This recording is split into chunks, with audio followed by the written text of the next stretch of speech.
like a background because he ended up on a part. Okay. 3380 sin 3. 2. But maybe it's 4. I'm not sure.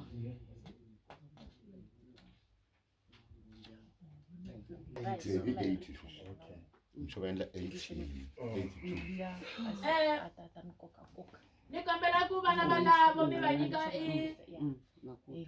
va nyikeni ti-juice ta vona va lava tshama hansi na lava camera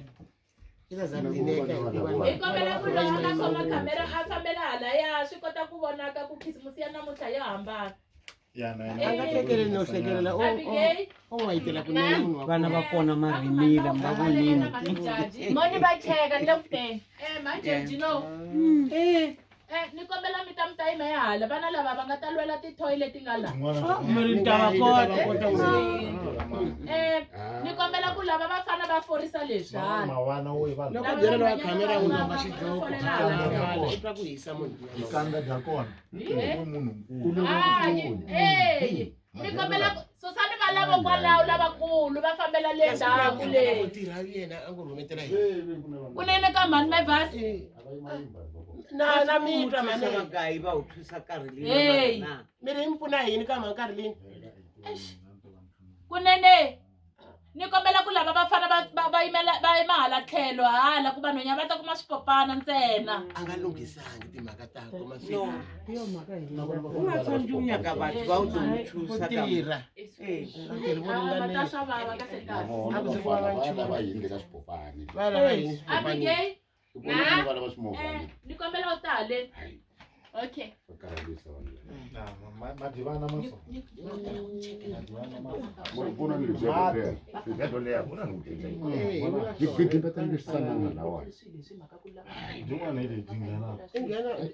inghena ikhombe ijuice vavanike ijuice vana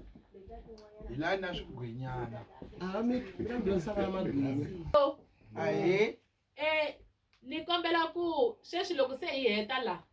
lavakulukumba va ta va tshama le tendeni le hi laha mi nga ta kuma kona swo nwa tenda ra hina ni kombela ku namuntlha loko u ri karhi wo dya tikumeni xin'wana na xin'wana u xi rhandza u tshama na xona vana lava ni nga na vona la va lava rirhandzu va ka hina mani msupulu a ni vula mani msupulu mi ni nyika gavuka wa mina ni ri ni kombela ku munhu un'wana na un'wana a tikumela n'wana loyi a nga ta n'wi rhandza a n'wi vukara vana lava va lava rirhandzu a ni swi koti ku va nyika hinkwavo hi nkarhi wun'we na loko va heta a ku na la nga ta teka gavuka wa mina mi nga endli xihoxo mani ndi n'wi se ni khensili siku ra namuntlha ri vi kahle ngopfu a se tshama hi va na siku ro tala ra khisimusi ya vana la orphanage a swi hinkwaswo sweswo mara loko hi teka vana lava hi famba na vona Jesu i ta hiba hi ku Jesu i ta tshikani vana va ta aka mina se loko hina hi va teka Jesu ke hi ri yini hi yena a mi fambi na vana ni ri va vukarheni hi va haka va hakeni mi va rhandza mi va khisa mi n'wi ni nga khisi xixo xa mixangarile wena ku khisa hayi ta n'wi khisa gavuka wa mina eka khisi ra bisa mani karhi leyi a va rhandza vana lava ka khisi ra bisa aka khisi eka khisi ra bisa ka khisi next a ku ri sini a ni xoko a yo pfala wabo va nga tekile hikuva nina hi teka a yi ri 3 a ni a ku va late u fika kwalani